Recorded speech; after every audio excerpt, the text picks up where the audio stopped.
Shalom,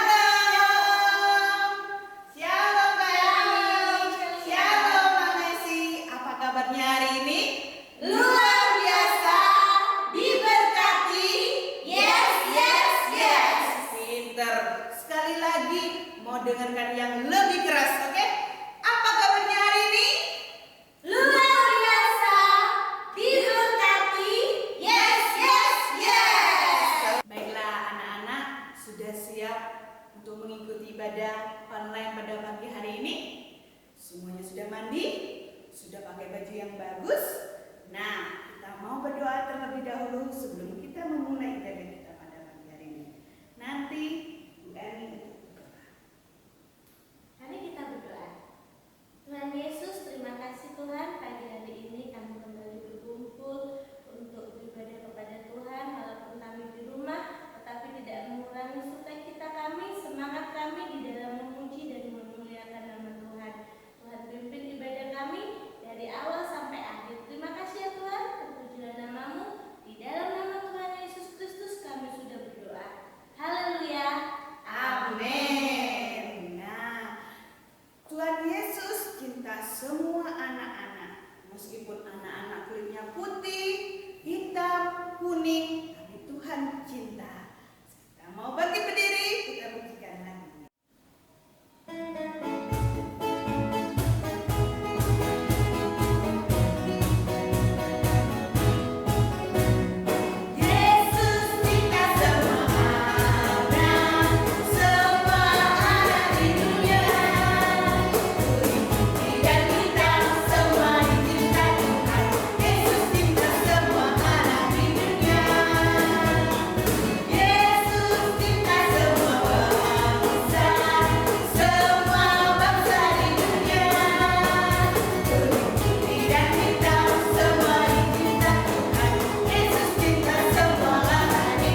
memuji memuliakan nama-Mu pada pagi hari ini, dan sebentar lagi kami mempersiapkan hati dan pikiran kami untuk mendengarkan firman Tuhan.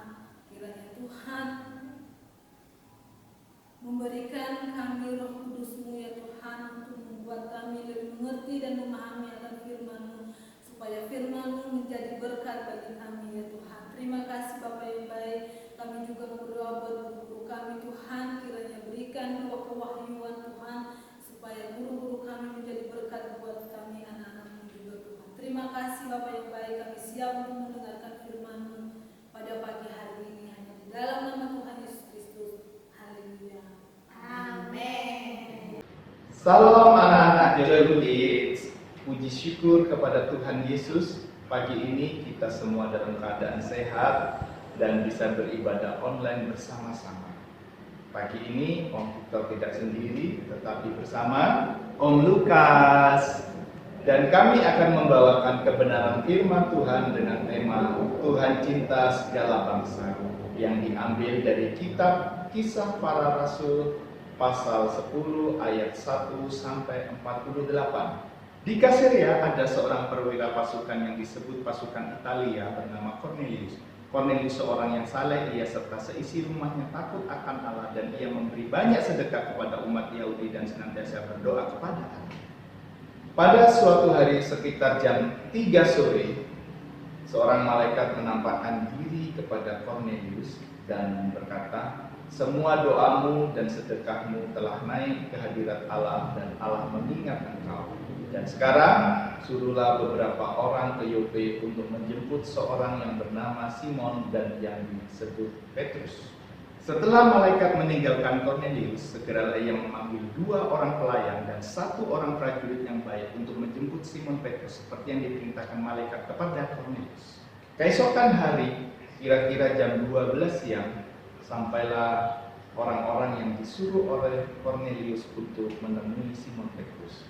Ketika Simon Petrus berjumpa dengan orang-orang utusan Cornelius, mereka mengundang Simon Petrus untuk ke rumah Cornelius. Keesokan harinya, mereka berangkat bersama beberapa orang dari Yope untuk menemani Simon Petrus. Tibalah rombongan Simon Petrus di rumah Cornelius. Cornelius sedang menantikan mereka, dan ia telah memanggil sanak saudaranya dan sahabat-sahabatnya berkumpul. Ketika Cornelius bertemu dengan Petrus, maka tersungkurlah Cornelius di kaki Simon Petrus. Tetapi Petrus menegakkan dia, katanya, "Bangunlah, aku hanya manusia biasa." Kemudian Simon Petrus berkata kepada mereka semua yang ada di sana, "Kamu tahu betapa kerasnya larangan bagi seorang Yahudi untuk bergaul dengan orang-orang yang bukan Yahudi atau masuk ke rumah mereka. Tetapi Allah telah menunjukkan kepadaku bahwa aku tidak boleh menyebut orang najis atau tidak terakhir." Simon Petrus bertanya apa tujuan Cornelius mengundangnya. Maka Cornelius bercerita bahwa malaikat Tuhan menampakkan diri dan menyuruh menjemput Simon Petrus untuk datang ke rumahnya. Lalu mulailah Petrus berbicara, katanya, "Sesungguhnya aku telah mengerti bahwa Allah tidak membedakan orang. Setiap orang dari bangsa manapun yang takut akan Dia dan mengamalkan kebenaran berkenan kepadanya." Dari cerita ini kita tahu bahwa Tuhan Yesus tidak membeda-bedakan orang dari Yahudi ataupun bukan. Cornelius bukan orang Yahudi, tetapi dia orang yang saleh, yang selalu membantu banyak orang dan selalu berdoa kepada Tuhan Yesus. Dan Simon Petrus adalah seorang Yahudi. Benar itu, semua orang sama di hadapan Tuhan Yesus. Yang membedakan adalah orang baik dan orang jahat. Orang yang rajin berdoa, yang melakukan firman Tuhan, dan yang tidak sama sekali. Kemudian Simon Petrus bersaksi tentang Yesus dari Nazaret kepada orang banyak yang hadir pada saat itu.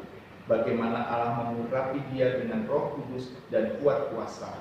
Dia yang berjalan berkeliling sambil berbuat baik dan menyembuhkan semua orang yang dikuasai.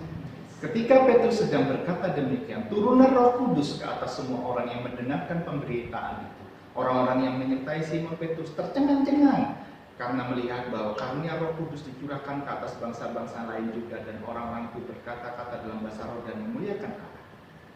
Anak-anak sekolah minggu Joyful Kids yang dikasihi Tuhan Yesus, jika Roh Kudus dapat melawat dan mengurapi mereka, maka kita pun sama. Karena Tuhan tidak membeda-bedakan orang dan Tuhan Yesus mengasihi kita semuanya yang percaya dan mengasihi Dia. Seperti tertulis di kitab Yohanes 15 ayat 12. Inilah perintahku, yaitu supaya kamu saling mengasihi seperti aku telah mengasihi kamu. Kiranya firman Tuhan pagi ini dapat memberkati kita semua. Tuhan Yesus memberkati.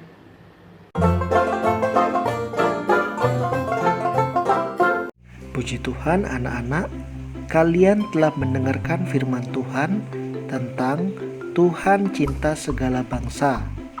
Kiranya firman Tuhan memberkati kehidupan kalian. Untuk aktivitas pada hari ini, untuk setiap kelas, kalian akan mencari dan menemukan 10 kata secara mendatar dan menurun yang tersembunyi di dalam kumpulan huruf-huruf ini.